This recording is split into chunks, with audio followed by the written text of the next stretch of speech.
தமிழக மக்கள் அனைவருக்கும் வணக்கம். பான் கார்டு வைத்துள்ள அனைவருக்குமே சில முக்கியமான கட்டுப்பாடுகள் அமலுக்கு வந்திருக்கு. அதாவது எந்தெந்த பரிவர்த்தனைகளுக்கு பான் கார்டு கட்டாயம் அண்ட் எந்தெந்த பரிவர்த்தனைகளுக்கு தளர்வுகள் அளிக்கப்பட்டிருக்கு அப்படின்ற புதிய கட்டுப்பாடுகள் தான் இந்த வீடியோவில் நம்ம பார்க்க போகிறோம்.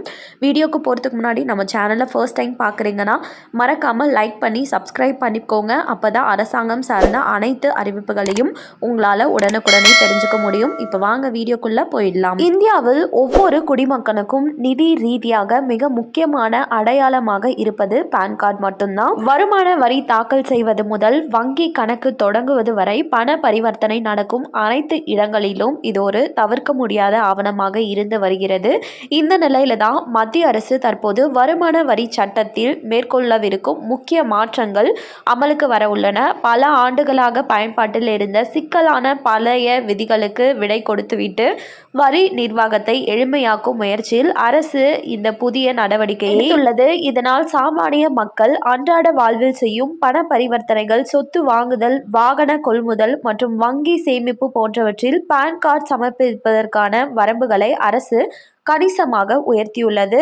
இந்த மாற்றங்கள் வரி செலுத்துபவர்களுக்கு பெரிய நிவாரணமாகவும் இருக்கும். இப்போ எதற்கெல்லாம் பான் கார்டு கட்டாயம் அப்படின்னா, புதிய விதிகளின்படி 10 லட்சத்துக்கும் ரூபாய்க்கும் மேல் மதிப்புள்ள சொத்துக்களை, அதாவது வீடு, மனை, ஃப்ளாட் வாங்கவோ அல்லது விற்கவோ பான் கார்டு சமர்ப்பிப்பது கட்டாயம். ஆனால் வருகின்ற ஏப்ரல் 1 முதல் இந்த வரம்பு 20 லட்சம் ரூபாயாக உயர்த்தப்பட்டுள்ளது.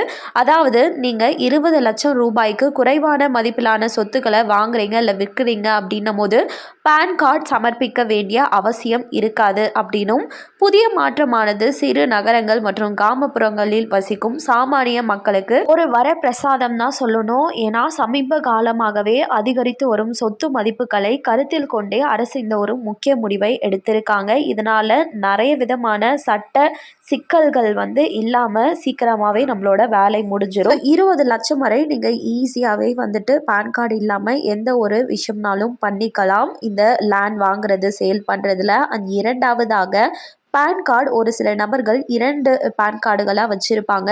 ஒரு பான் கார்டை கம்பல்சரி இன்கம் டேக்ஸ் டிபார்ட்மெண்ட் போர்ட்டல்லையோ அல்லது இன்கம் டேக்ஸ் டிபார்ட்மெண்ட் கிட்டேயோ எடுத்துகிட்டு போயிட்டு ஒப்படைச்சிருங்க. அப்படி இல்லைனா இதை மட்டும், ஏன்னா இப்போது பான் கார்டுன்றது வந்துருச்சு, இது மூலமாக நம்மளால் ஈஸியாக எதுனாலும் தெரிஞ்சுக்க முடியும். இந்த நிலையில் நீங்கள் 2 வகையான பான் கார்டு யூஸ் பண்ணிகிட்ருக்கீங்க அப்படின்றது தெரிய வந்துச்சு அப்படின்னா உங்களுக்கு ரூபாய் 10,000 அபராதம் விதிக்கப்படுறது மட்டும் இல்லாமல் உங்கள் பான் கார்டும் செயலிழந்துடும் அப்படின்றத அறிவிச்சிருக்காங்க. இதனால் உங்களோட பணம் சார்ந்த எந்த ஒரு டிரான்சாக்ஷனையும் மேற்கொள்ள முடியாது அப்படின்ற அறிவிப்பையும் வெளியிட்டிருக்காங்க. கண்டிப்பாக அனைவருக்கும் பயனுள்ளதாக இருந்திருக்கும் அப்படின்னு நினைக்கிறேன். மீண்டும் ஒரு அடுத்த வீடியோவில் சந்திக்கிறேன். நன்றி.